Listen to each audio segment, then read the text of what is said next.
Okay, first little drama for the trip.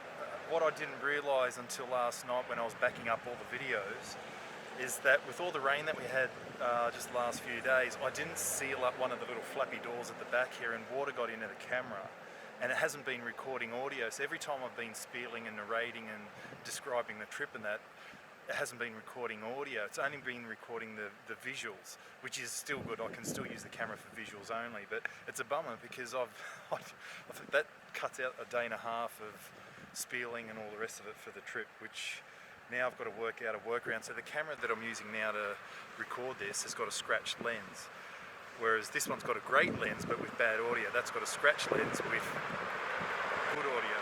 So it's a case of pick your poison. So I'll use the scratch lens from now on with good audio, and this will just be a visual only camera. But anyway, I stayed here at the Australian Hotel right in the main intersection of Kalgoorlie, which was awesome. Location wise, it couldn't be a better place. So down at Esperance today, about 4 hours down, home to Australia's beach with the whitest sand. So I'll let you be the judge of that once we get down there. Now, thanks for the awesome accommodation there, which is right in the main intersection of Kalgoorlie. Obviously the Exchange Hotel on the left, Palace Hotel on the right, and the infamous York Hotel further over to the right there. But it's funny though, because the Australian Hotel, well, the Australia Hotel there is a miner's sort of halfway house too, which I didn't realise because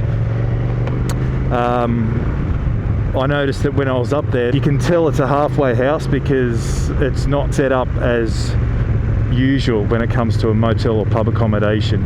You walk in the kitchen and there's sort of stuff everywhere. It reminds me of my old share house days back in a previous life, driving buses around Europe. But anyway, thanks Kalgoorlie for a lovely day. Look at these pubs, man, just brilliant. How can you not love that? What's that one? The Mount Lyell Hotel.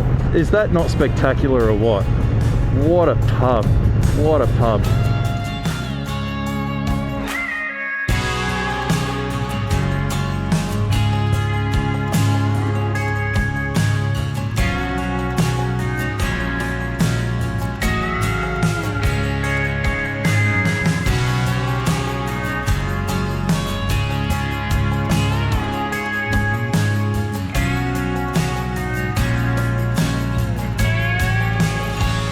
Out of curiosity, I just wanted to see how soft this is. Man, you'd get bogged straight away. Look at that. That's just rubbish. You go out there, there's no coming back from that. You just leave your bike there and walk home. That totally didn't end well at all. Poor bloke. Now, when I arrived here last night, well, sorry, not last night, the night before last, it was quite the achievement because it's the end of the Nullarbor. I made it to Norseman, which means I had a successful Nullarbor crossing. By the time I pulled in here that night, I was buzzing. I just thought, wow, what a fantastic thing to cross the Nullarbor by motorcycle. Now, of course, today it's easy peasy. It's just an asphalt road that you just enjoy at your own leisure. But before it was sealed, when it was still a dirt track, wow, it showed you how hard it was when I rode the old air highway. But a highlight of the Nullarbor for me was Canalda Homestead, which, you know, to see all those rusty cars. A rusty car is just fantastic to see, let alone so many of them. And I would have loved to have just heard a story from those cars. Here we go, here's the pub I stayed at, the Norsey pub, which is pretty bloody good actually. Getting back to what I was saying, seeing those old rusty cars, I would have loved to have heard a story just to hear how difficult it was, just to hear why those people were travelling such a difficult road at the time. And it would have proved that the people that drove the Nullarbor back then, they were people with big balls and hairy chests. And that was just the women back then. But what a sense of achievement that was. But the show goes on and it's about 2 hours to Esperance from here. I continued south along the highway with the occasional detour onto the dirt to check out the farms and abandoned cottages in the area.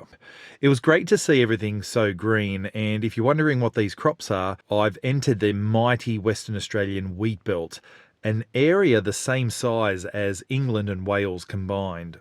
These grain storage facilities are just massive. There must be thousands of them scattered all over the expanse that is the wheat belt. This area produces about, I'm pretty sure I read that this wheat belt area produces about 80% of Australia's wheat.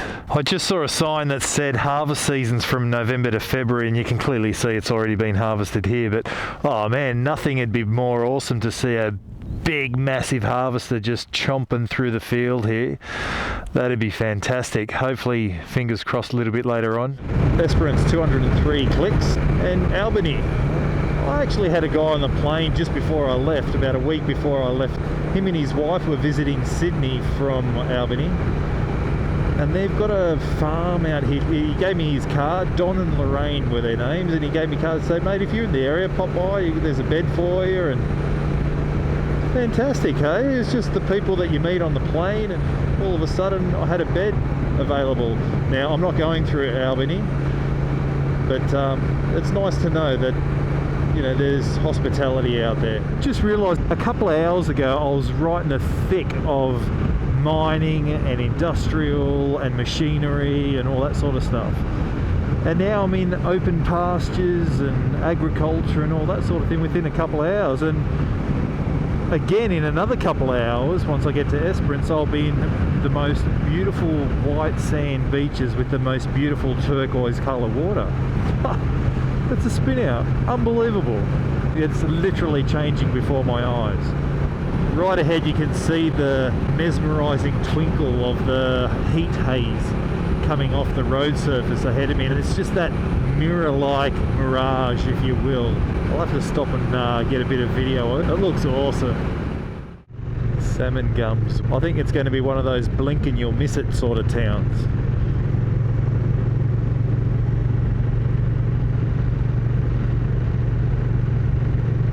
Yeah, I don't think there's much around here. No. Servo, mechanic, school, couple of homes, and that's it. And a footy field, an AFL field. There you go. And there you go, that was it. Thanks, Salmon Gums, for your hospitality and sunshine. What's with the bloody traffic here? I haven't been stuck in a traffic jam for all trip. Now it's pedestrians and cars trying to park and get me back out onto the open road.